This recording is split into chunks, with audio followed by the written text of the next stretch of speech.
All right, so the Gemara says the following. Remember again, the Mishnah was dealing with the situation of Shir Mikzas Haget, the Kasav B'daf Hasheni. So remember again, you are writing a get, and you continued that get then on a second piece of parchment. So the Mishnah paskin that the Eidim are lamata, the Eidim are below, so the get is kosher. So says the Gemara, V'leichosh dilma hani trei giti havu. Why don't you assume that perhaps there are in fact two different gittin? Ve'esrami le zman dekama ve'eidim debasra ve'gazye le zman debasra ve'eidim dekama. So what? I'm sorry. Page 21. Page 21, 4 lines up from the bottom. So the Gemara says, I don't understand how you could assume that both of those gittin are kosher. After all, why shouldn't you be concerned that maybe they're originally two gittin, and what happened? And you go v'yisrami le'zman dekama ve'edin debasra. You're taking the zman from the first get, the edim from the second get, the gazi le'zman debasra ve'edin dekama, and you're cutting off the zman of the second get and the edim of the first get. In other words, when you see this get that spills onto two different pages, why are you not choshesh for the fact that indeed they're really two gittin that essentially someone did a cut and paste job on? The case over here is where there's space at the end of the parchment, so it's clear that the bottom of the parchment itself was never tampered with, and the fact that the get extends onto the second page indicates that in fact again it's all one get. Megaz Gaize, maybe this man from the second get was cut. So again, just as we said before, that the case over here that we're dealing with is a case of where? The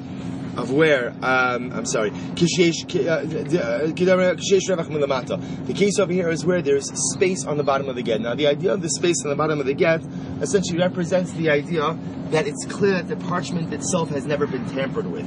So essentially what the Gemara is saying is like this. If a get spills onto a second page, there's a chashash that maybe people are cutting and pasting documents together. If, however, again, the get itself is clear, the bottom of the document has not been tampered with, then halacha lemaisa, you can go ahead and assume that it's one get. Hacha, so we're going to turn now to page 29. So to over here, the case will be where there's a revach, there's open parchment space on the top of the get as well. The dilma imluchi imlich v'kasav. So we'll say, so maybe he was writing the get, and he had a change of heart. And therefore, again, maybe he started writing the get, but then afterwards decided that he's not going to write the get. The kasav hari'at milamata, umuteres milamalo. Because the case over here is where hari'at was on the top. I'm sorry that I'm hanging over you like this. Hari'at was on the top, and muteres hari'at was on the bottom, and muteres was lamala on the top of the next page. The dilma is ramile kule. Dilma is ramile, and perhaps again, if you look at Rashi Rabosai, I'll read Rashi to you. You don't have to look at Rashi. So the Gemara says over here, "V'dilma nachi yisramile shebesuch kidei gamar dibor chazerbo." Maybe he had a change of heart and decided not to go through with the get at all. Kuli haylo chayshinan. The Gemara says that far we're not going to be choshesh for. Rav Ashi Amar di'edia be misachta de megilta. So Rav Ashi has a very interesting answer. He says, Rashi says, Rav Ashi Amar kulu kashasa b'hachi mitartzon kegon di'yoda be misachta de megilta shenikar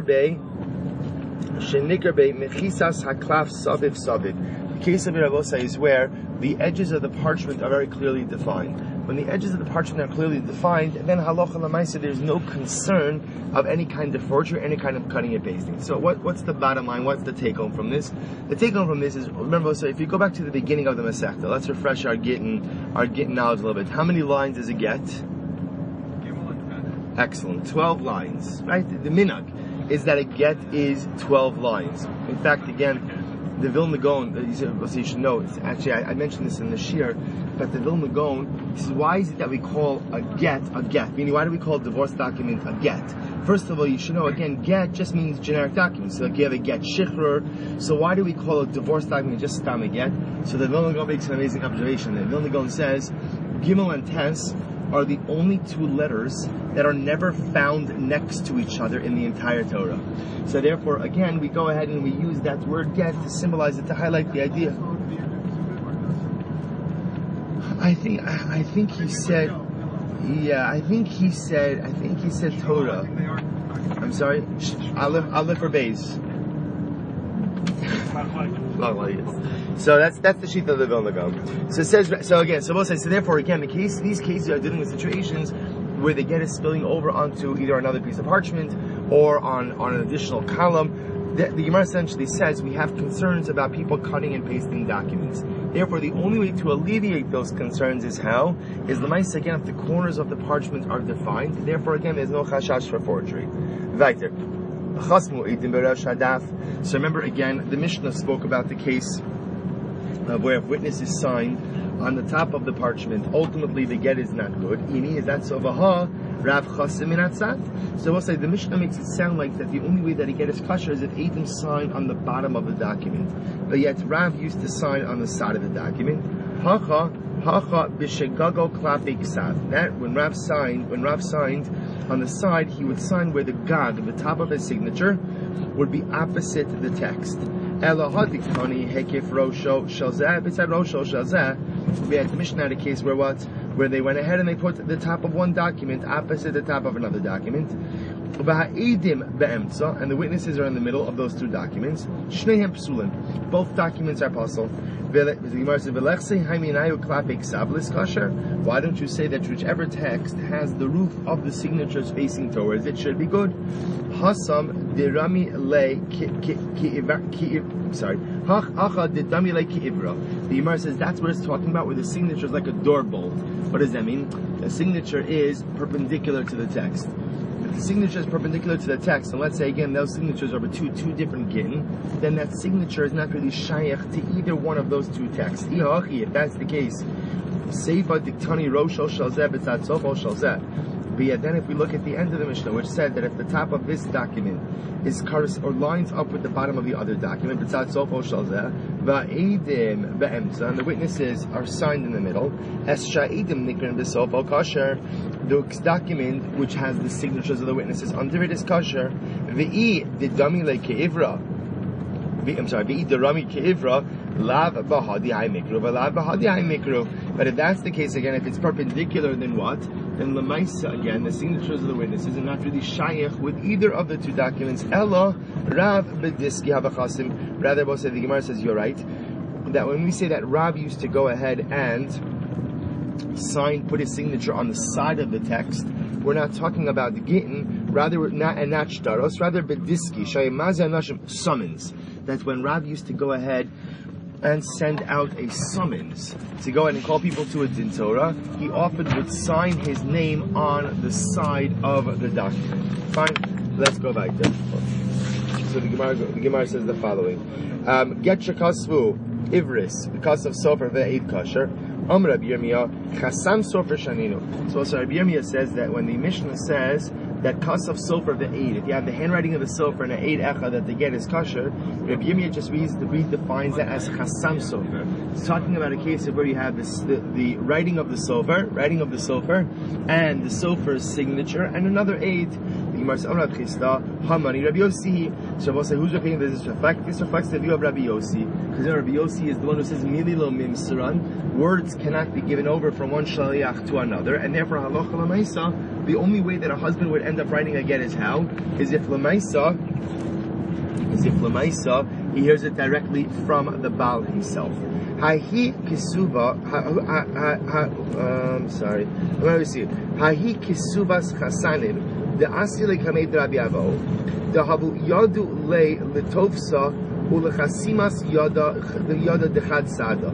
So we'll say, so there was a ksuva that once came before Rabbi Avo, and Rabbi Avo recognized the handwriting, and he recognized the signature of one of the witnesses, Savralach Shura. So he decided, he was going to go ahead and be machshir the get. Rabbi Yirmiyah said, no, the only way that's kosher is if it's a situation of where the sofer himself signed. If the sofer himself signed, then Einach Hinami, that'll be kosher according to the shita of Rabbi Yossi. So Gemara goes like, Tanrabanan, Chanichas Avos Begin. We'll say this is a very interesting case. So the Mishnah, let's listen carefully to this. So the Mishnah spoke about the idea. The Mishnah said that if the husband used Chanicha or Chanichasom, if the husband used a nickname. Now, again, a nickname, Nehemiah mentioned this when we were in Shiloh. So a nickname, we'll say, isn't it amazing, by the way? Please sit down. isn't it amazing that you have a situation over here where every single day, Baruch Hashem, we're learning in different places, right? So again, it's hard to keep track of everything. But 2 days ago, Daf Yomi yesterday, Daf Yomi ultimately in Shiloh, Mamish today on the bus ride, Derech Yerushalayim. So again, we saw yesterday, the last statement of the Mishnah was Kasav Chanichaso v'Chanichasa Kosher. That if the Sofer wrote, now again, Chanicha literally means a nickname. So if the husband used the nickname, his nickname, or the wife's nickname, then halacha l'maisa again, the get is still going to be kosher. Now the Gemara is going to qualify that statement. And says the Gemara, Tana Rabbanan, Chanichas avos begittin ad yud doros. Now I will say, now when the Gemara talks about Chanicha over here, what they're really meaning is the following. Like, let's say again, I have a famous ancestor named Mordechai. So I want to go as Shmuel Yosef Zev ben Mordechai. Mordechai is not my father, but I have an illustrious ancestor, and I choose to identify by that illustrious ancestor. So the Gemara says that's fine, ad yodoros, as long as I'm within 10 generations of that illustrious ancestor. Rav Shimon ben Elazar Omer, Gimel Doros Kasher, Mekan ve'elech Pasel. So the Gemara, however, Rav Shimon Elazar says, no, it's only good if that illustrious ancestor lived in the last 3 generations. But if he lived earlier than that, then indeed that is not a proper identification. Yet again, I will say, so in accordance with whose opinion is the following statement, that if a person went ahead and used the identity of an illustrious ancestor within 3 generations, that the get is kosher. That reflects the Rav Shimon Elazar. What's the pasuk that supports the idea that up to? So we'll say what the Gemara is essentially saying is like this: you could choose to identify yourself by a famous ancestor. The shaila just is how many generations could be between me and that illustrious ancestor. So first opinion says 10 generations. Second opinion says 3 generations. So Mikra, what's the pasuk that supports this? What's the pasuk that supports Rav Shimon Elazar's assertion that it's 3 generations? Ki solit banim uvenei banim v'noshantem. Because the pasuk right? Because the pasuk says Ki solit banim uvenei banim v'noshantem. Ultimately, you will have children and children's children, which tells us what Rabosai, that the connection between a person and generations extends for 3 generations. Therefore, if I choose to identify with a famous relative, I choose to call my name Shmuel Ben whatever, a famous relative, that's fine as long as the famous relative lived within the last 3 generations. No. It's 3 generations. It's I would just, like, you know where this is, like Mordechai ben Kish. Like in Divrei Hayamim, Mordechai Tzaddik, right, is known as Mordechai ben Kish, even though Kish was not really his father. So that's the yesod, that you could be identified ultimately by a famous ancestor. But again, what the Gemara is saying, that's in proximity. No, because remember, Torah's talking to me. Torah's talking to me. I'm one. Banim. Uvenei banim. You can identify yourself by yourself. I'm sorry? You can't identify yourself by yourself. Why can't I identify myself by myself? No, but it's talking about. Back 3 What it's talking about is what's the correct, but that's counting the individual as one of those doros as well. You want to say it's because you're saying it's 3 previous generations. Good. Hold on. Good. So says the Gemara the following. Good, excellent point. We're going to see. So the Gemara says, "Kiman azla hadarmi v'chanina chanichas avos v'gina." Okay, fine. We did this. I'm Rabbi Yoshua ben Levi. We're going to say now get a little bit of Agarata, and this is amazing. We're doing this. Lo charva Eretz Yisrael ad sha'avdu zayin bate dinim avodah zara. Supposed to say now the Rabbi Yoshua ben Levi says that Eretz Yisrael was not destroyed. In other words, the Jewish people, the Malchus Yisrael was not destroyed, and exile did not occur until there were 7 monarchies who worshipped idolatry. Ve'eluhein, and these are the 7 monarchies: Yerava ben Nevat, Basha ben Achia, Achav ben Omri. Remember again, we were in Beitel, so Hillel showed us again where the Agalim, right, where the golden cats were placed. Remember, saw this. The Achav ben Omri, Ve'yehu ben Nimshi, Upekach ben Remalyahu, Umenachem ben Gadi, V'Hoshea ben Eila. Shene'emar. Pasuk says here, the Gemara is quoting the pasuk from Yirmiyahu. Umlala yoledes hashiva Nafcha nafsha ba'a shimsha ba'od yomam busha v'cherpa. Amra bami, Maikra. What's the pasuk that ultimately supports this idea? He solid banim uvenei banim. Now, we're going to see what does that pasuk have to do with what we just said. Amar Rav Kana Rav Asi Rav Ksiv Bei Hoshea ben Elah Vayas Hara Be'enei Hashem Rak Lo Kimalchi Yisrael. So we'll say it says by Hoshea ben Elah that he was a sinner. He did that which was bad in the eyes of God, but he was not as bad as the other kings of Israel. Ksiv Alav Allah Shalmaneser. So we'll say the Gemara is noting a contradiction. On one hand, the Navi says that Hoshea ben Elah was bad, but not as bad as the other kings. But yet, again, we know that Shalmaneser marched on Yerushalayim during the days, or marched on Eretz Yisrael, during the days of Hoshea ben Elah. So what's the pshat? If he wasn't as bad as everyone else, why is it that ultimately, again, I'm sorry? We're just there. So the Gemara says, Amar Lahu, Osan Hardisios Shahoshiv Yeravam Ala Drachim, Kadesh Lo Ya'alu Yisrael L'Regel, Ba Hoshea Ubitlan. Because we'll say, what did Hoshea do? Remember again, Yeravam ben Nevat was the first king of Malchus Yisrael. He goes ahead and he posted sentries on the road in order to ensure that Klal Yisrael would not be all the regal. They wouldn't go up to Yerushalayim. So what happened? So Hoshea ben Elah removed the sentries. But even though the sentries were removed, Klal Yisrael still were not all the regal.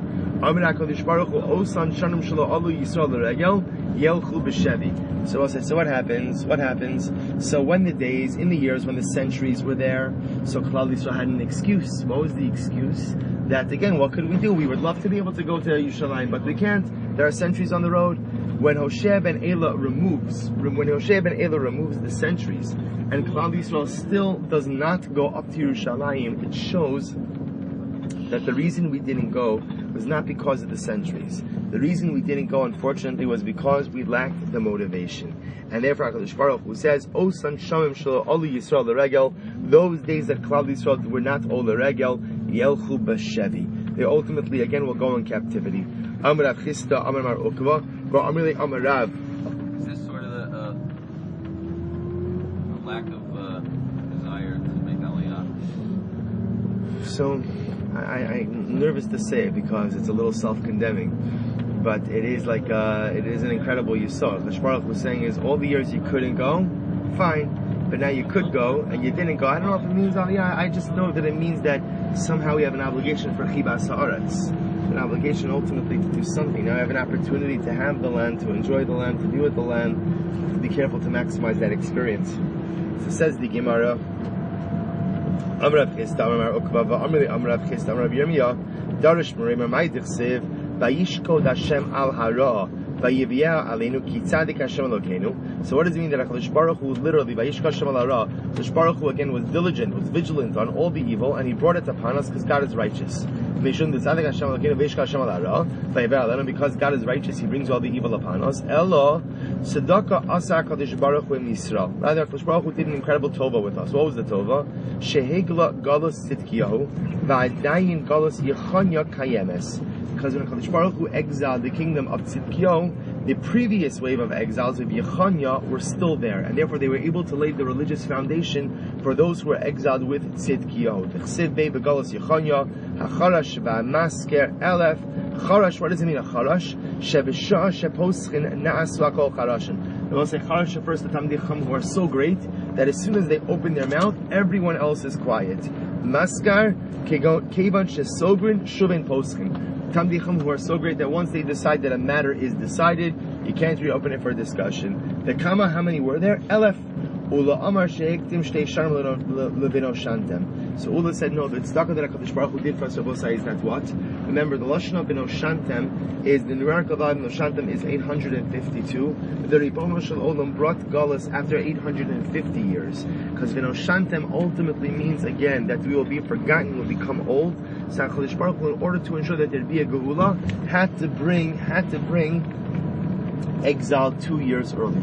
Also, it's an incredible yisod, meaning that sometimes HaKadosh Baruch Hu has to do things that are difficult, but our job is to see the chesed of the Ribono Shel Olam even in the midst of HaKadosh Baruch Hu's midas hadin.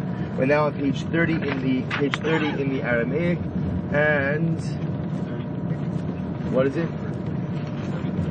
And page 33. Thank you. Page 33, page 33 in the English. Amar Rav Acha bar Rav Yaakov Shmamina. What do we learn from this? Meheira de Mari Alma Tamni Mea v'Chamshinu Trenhu. So what's this amazing? You see from here that's what? That the Ribono Shel Olam, when HaKadosh Baruch Hu says that He's going to punish us quickly, right? So what's the divine definition of quickly? 852 years. Right? That's Ribono Shel Olam, that's quickly. So that's Vino Shantim, and Merkal Vino Shantim. So you see that when HaKadosh Baruch Hu is quickly judge us, ultimately again, that judgment doesn't extend, that Mehira still is only going to be 852 years later. That's the Nidas HaRachmim of the Ribono Shel Olam, namely the idea that HaKadosh Baruch Hu, even when we deserve punishment, does not bring it quickly. Says the Mishnah, Get Mu'usa B'Yisrael Kasha. Was a very interesting sugya. A get Mu'usa means a forced get. A forced get. So if a Jewish court forced a husband to give a get, then the get is kosher. We will say this is talking about a situation where legitimately the husband is supposed to give the get. And the get is kosher. But if a Gentile court forced the husband to give the get, then the get is puzzle. When it comes to Gentiles, so we'll say this is actually very interesting. But what a Gentile court can do is, a Gentile court could force someone to comply with the rulings of the Jewish court. So if you have a get that is compelled by a Gentile court, that get is puzzle. But if the Gentile court is compelling the Jewish husband to give the get in accordance with the ruling of the Jewish court, then that's going to be kosher. Says the Gemara, Amra Nachman Amar Shmuel get Hamausa B'Yisrael Gittin kosher. So Rav Nachman said in Shmuel that if you had a compelled get, meaning if a beis din forced the husband to give a get, and it was correct, meaning he was supposed to give a get, then such a get is kosher. Shelo Gittin puzzle. However, I will say, if let's say you have a Jewish court, a beis din, that forces a husband to give a get, but they were wrong in their ruling, meaning they should not have compelled him to give a get. So we'll say, so we'll discuss that there are situations, we actually already discussed them in part, that there are certain situations where because of a husband's behavior, the beis din will say, Yotzi v'yitin ksuva. You don't want to take care of your wife, so divorce her, give her a ksuva. So if it's one of those situations where beis din is in the right to go ahead and divorce her, then beis din could force her. However, again, shelo kedin, if they force him not in accordance with the law, then what? Then pasel. The get is not good, however, uposel. But the get does pasel her, does invalidate her from marrying into the kahuna. As we spoke about this earlier, of reach haget, that sometimes even a get that's not a kosher get has a scent of a get, and a scent of a get could still require someone to go ahead and could still make a woman invalid to marry into the kahuna. When it comes to a Gentile court, kedin pasol, even if the husband is supposed to divorce his wife, if the Gentile court compels him to do it, the get's going to be pasol, uposel, and it will also invalidate her, because again, a Gentile court can't force a Jewish husband to give a get, so if they try to do it, the get is pasol. However, uposel, but she also becomes unfit for the kahuna. Shalokadin, however, again, if lamaisa, the court compelled her, shalokadin, the court compelled him, not in the essence of halacha, then ultimately, again, such a get would not even invalidate her from marrying into the kahuna. So the Gemara says, one second, what are you talking about? If you tell me that Ovdei Kochavim ultimately again have the ability to force husband to give a get, then it's kashrei nami lahachshir. Then even if they compel the husband to give a get, the get should be kasher. Ilav b'nei isuyininu. If, however, Ovdei Kochavim Gentiles do not have the ability to compel the husband to give a get, then nifsalo livsal. Then a get that is administered by a Gentile court should not even make the woman psula the kahuna. Get mu'usa ba'ovdei kochavim kasher. So Masharshia says, in reality, midaraisa, a get mu'usa, forced get, administered by a Gentile court, is kasher. It's really good. Umatam amru pasol. So why did Chazal say that it's pasol? Shalote kol achas va'achas holeches v'tola atzma ba'ovdei kochavim mavkas atzum yad ba'ila. Because I will say we're afraid that women will exploit this option. If a woman knows that she could get a Gentile court to go ahead and force her husband to give a get, the concern is that she's going to exploit that option, and she's going to go ahead and literally throw herself on the mercy of the Gentile court. And of course we don't want that. We will discuss, by the way, why in general we don't want things going through Gentile courts. afilu reach haget inbo. If that's the case, then when the Gentile court does a shalok edin, that meaning the husband, let's say it wasn't grounds to force a divorce, then there shouldn't even be reach haget. So the Gemara says, ihachi shalok edin afilu reach haget inbo. V'nehavi shalok edin b'Yisrael. V'nehavi shalok edin b'Yisrael should be no different than the case, ultimately again, of a get that's illegally arranged by a Jewish court. Umafsil nami lifsal, and it should still invalidate it from the kuna.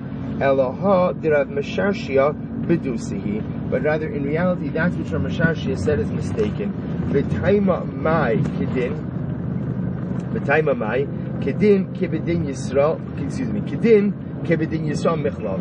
Shalo Kedin Bekedin Yisrael Lo Michlav. So essentially what the Gemara says is the following. That Lamaisa, we are concerned that you're going to confuse cases. So therefore, essentially the halacha is like this. If a non-Jewish court forces a man to give a get, and meaning he's supposed to give a get, and Beis Din forces him to, Gentile court forces him to do it, the get is invalid, but it does create a reach haget.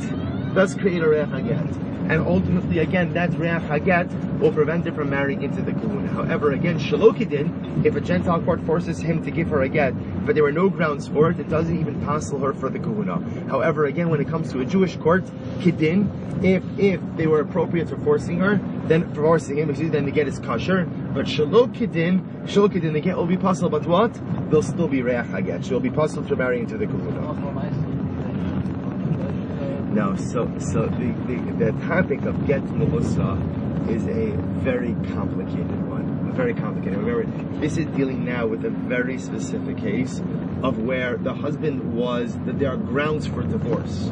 Meaning, so let's say, for example, he says, I'm not giving you mizonos. It's okay, you're not giving you mizonos. That's fine, divorce her. That's where Beis Din steps in and forces a get. A lot of the cases today where a husband's not giving a get, he might be a really bad guy, but Lamaisa, the grounds may not be there for Beis Din to force. Also, remember again, this requires an enforcement arm. But today, in general, the way that I'm asking is that we don't go to our coast. We don't go to our coast for getting purposes. We don't go, and that's going to be the next sugya we're going to see. So Lamaisa, forcing the husband. So again, if you remember, that's why Rashi pointed out. If you look at Rashi says kedin kigon hana. It's the top Rashi kigon hanach da amrin behu yotzi v'yitin ksuva osha haisa asura lo. So the way that the Gemara is setting up this discussion over here is that this is a case where he's obligated to divorce her. In today's day and age, it's hard to find a case like that. Where you say the marriage is not good, he should divorce her, that he has to divorce her. But if you were to find a case like this, he's not giving him his own. I'm sorry. Who says he's obligated to divorce her in that case? He's obligated to stop abusing her. Why do we? I'm saying not giving her. I don't want to get so abstract, but I'm just trying to understand. That's a gray area. I'm saying a person has a right to force somebody to kidnap somebody and to force them to give the get. Well, that's totally off the charts. So again, and if the get is given that way, the other child comes there. Right. So that's what I'm saying. If the answer is it depends. If you have a situation where Lemaisa, again, there's a halachic imperative for the husband to go ahead and divorce his wife. Just Rashi says just because is one of two cases. Rashi says. Again, cases like Mizonos. So the other case is she committed adultery. So she's asura to him. Right. So there's an obligation to divorce her.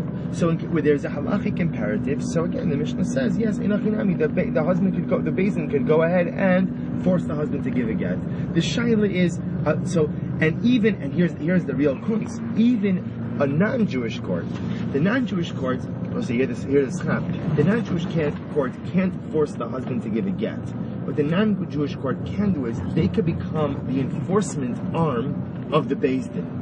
So Beis Din could go ahead and say, here's the psak halacha. We don't have the power of enforcement. Gentile court, you'll be the power of enforcement for us. Like the Israeli courts today. Where let's say something is decided in a rabbinical court. Right, but they'll put rel, whatever the word is, recalcitrant. So in this case, where the Gemara talked about earlier, where you said that the right says right side because he actually wants to. It's in this case that we're referring to that. The other cases where we force husband to give the get. Well, you always, meaning you want to say, does he have to say Rotsa Ani over here? No, the guy said before that we're allowed to force a man. Yeah, that's this. That's this case. That's this case. That's what we're talking about. That is this case. Correct. So the Rambam says everything That is correct. That is correct. Yankee, what were you saying before? I think we answered it in subsequent discussion. Is that why, like, the RCA will lobby for Bill to have a husband who is jailed? So no, Mixing the civil and religious. that's actually what the RCA does now. The RCA has like the halachic prenuptial agreement. Right. So the reason jail time is a little bit problematic is because the husband at the end of the day, like Eli was saying, has to say Rotsa Ani. Meaning, at the end of the day, he has to say, I want to give it. So the problem is, if the punishment is too extreme, then it's hard to say that there's real das there. So He wants to, though. What? In his heart. It's true, but even so, the shaila is the force applied has to be enough to convince him that this is the right idea, but still allowed to be of his own volition. If the force is too much, then it's clear he's not exercising his bechira, he's escaping pain. So that's why the beauty of the RCA prenup is, it's a financial penalty. Meaning, to say we're going to take someone, we're going to tie him up, we're going to take him to the cemetery and beat him up, and tell him his wife is going to be an almana, or she's going to be a grusha, so that's probably a bit over the top. It's probably, although the Rambam brings down that you actually can do that. That would have to be a case, again, of where the halacha says you have to. You have to. So really what the idea over here is that the Rotsa Ani is a formality. Because at the end of the day, when you have a halachic imperative to do something, whether you want to or not, almost to a certain degree becomes inconsequential. So what the Rebbe is saying is that let's say the wife's in the case of abuse, and the girl wants to get divorced, so they bring him to a cemetery and they force him, etc., etc. He's saying in that case, it's really no good. He should just stop the abuse. There's no reason to force him. We have no right to force him in that case until he's at the right time. Unless, of course, again, I'm simplifying Nehemiah's case. In the case of an abusive person, where a person is not getting any kind of help, it's suffix. I'm saying it's suffix sekonos nefashos in a case like that. That's but why is that any different than the case of his own? You just tell him to start feeding her. Right? He says I'm not. So I'm not stopping the feeding. Good. Okay. So then he's a rodef. Say nachinami. Then agreed. Okay, I'm just pointing out that again, there's correct. The idea over here is you're going to have to differentiate cases. That's why Rashi says over here. That's why Rashi Dafka is very specific, and he's saying we're talking about a situation where there's a chiyuv to divorce her. There's an imperative. Because remember again, this undermines a tenet of Gittin, which is the idea that a get has to be given the das of the Baal. Here we're essentially saying is we could kind of force the right kind of das out of him, to which Rashi says you can do that as long as there's a halachic imperative to do so. If no halachic imperative, you can't do it. How does the Rambam learn that? I have to look it up again. It is. Well, look. That's why again, in different communities, there are different norms. In many of the more we'll call insular communities, they beat the daylights out of recalcitrant husbands, and they get them to give Gittin like that.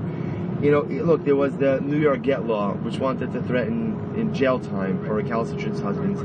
And the truth is, again, there was a lot of halachic pushback with that law, because some felt that that's really potentially a get mu'usa. And if it's a get mu'usa, again, and not a get mu'usa under the right circumstances, the get could be highly problematic. So let's go a little bit weiter. Abaye ashkeche de Rav Yosef. What about the prenup kids that make it like a financial penalty? Oh, so Yonas, that's what it says, very important yesod. So the prenup, right? The halachic prenup, which again essentially says that when a couple decides to divorce, if halacha l'maisa, again, you don't go ahead and divorce her, you have to pay a certain amount of money. So that's a financial penalty. So the husband has the right, again, it's not forced, because he has a choice. What's his choice? His choice is either divorce her or pay the money. If you choose not to pay the money, if you choose not to divorce and pay the money, that's your prerogative. It's your prerogative. So says the Gemara. Abaye ashkeche de Rav Yosef. So Abaye found Rav Yosef, the Yosef v'kama ase agiti, who was going, so this Rav Yosef was forcing someone to give a get. Amrle v'ha anan hedyotos anon. But one second, how can you force someone to give a get? We're hedyotos. What does hedyotos mean? Hayotos literally means like we're simpletons. We're just regular guys. In other words, mostly what this means is we're not a beis din of smuchim. In order to adjudicate certain kinds of cases, the dayanim have to have smicha, which is a direct transmission again from Moshe Rabbeinu. And so here in this case, so Rav Yosef is forcing men to give their wives gittin, and Abaye essentially says, I don't know how you're doing that. You're kind of operating without a license because we don't have smicha. V'kama asa giti amalei v'ha anon had yotos, and amalei v'ha anon had yotos anon v'tanya hayrib shimon omer kol makom sha'ata motzi. I'm sorry. Kol makom sha'ata motzi an gurios sha'ol dekochavim. So to which essentially Rav Yosef responded, look, the halacha is that whenever you have a situation where there are Gentile courts, even if the Gentile courts paskin in the same way as the Jewish court, we do not refer our legal situations to Gentile courts. He says, the Gemara says,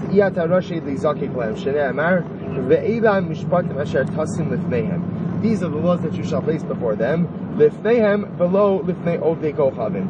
Before again a beis din, and not before ovdei kochavim. And this halacha says we know that when Jews have an issue, the first stop has to be beis din, and it's only if beis din gives an issue, gives the permission, gives the right to go to a secular court, then one is able to do that. But without that, one has to keep the case in beis din. The other possibilities, lifneihem below lifnei hadyotos. Other possibilities, that when you give a case to beis din to be adjudicated, that case can only be adjudicated by who? By dayanim who have smicha, but not by hadyotos. So we'll say hadyotos again are regular, still rabbanim, but rabbanim without ancient smicha. Amarle anan shlichu sayo ka'avdinan. So listen to this. We'll say to which Rav Yosef responds, "We are the shluchim of the rabbanim of Eretz Yisrael." Look at that. We are the shluchim of the Rabbanim of Eretz Yisrael. The truth is, we are not acting of our own volition. We are the agents. We're carrying out the mandates of the Rabbanim of Eretz Yisrael. Midi dahavi ahaldos v'halvos. As we both say the same way, Rav Yosef says that we pass in cases of hodos and halvos, of loans, and ultimately again hodos. So here, look at Rashi. Rashi says over shlichu sayhu debnei Eretz Yisrael ka'avinon. Heim nosnu lon rishus midi dehava adine mamanes dehalvaos deavdinon shlichu saykin. In the same way that we are considered to be the agents of the Rabbanan of Eretz Yisrael when it comes to monetary law, so we're agents over here for Gittin as well. Ihachi gazelos v'chavalos nami. If that's the case, then why in Babel do the dayanim not adjudicate cases of theft and injuries? Ki avdinon shlichu sayo b'milsa d'shchicha. Because we're supposed to say the agency of the Rabbanim of Babel, of Eretz Yisrael, only applies to common normative situations, like Gittin. However, again, or like Hadaos and like Ki Avdina Shlichu Sayu Most of the Shlicha. Most of the Lo Shlicha Lo Avdina Shlichu Sayu. So we'll say the Gemara is something very interesting over here. So essentially, what the Gemara is saying is like this: that the court system in Babel, interestingly enough, apparently was operated by Rabbanim without smicha, but those Rabbanim operated essentially under the umbrella of the Rabbanot of Eretz Yisrael, of the Beis Din, of the Beis Din Gadol in Eretz Yisrael, or of the Beis Din of Eretz Yisrael. But that authority only extended to common cases, didn't extend to uncommon cases. So it's interesting to see what Chazal felt was common, what Chazal felt was uncommon. Gittin, common. Halvaos, loans, common. But chavalos, gzelos, theft and injury, uncommon. Quite interesting. And therefore, again, in Babel, the Batei Din were empowered to take care of Gittin, they were empowered to take care of loan and other financial related transactions, but they were not empowered to adjudicate, obviously, capital cases, that goes without saying, but they weren't even empowered to adjudicate cases of theft and injury as well. Alright, so we'll stop over here. Eretz Hashem will pick up with the Mishnah tomorrow. Sure. Oh yeah.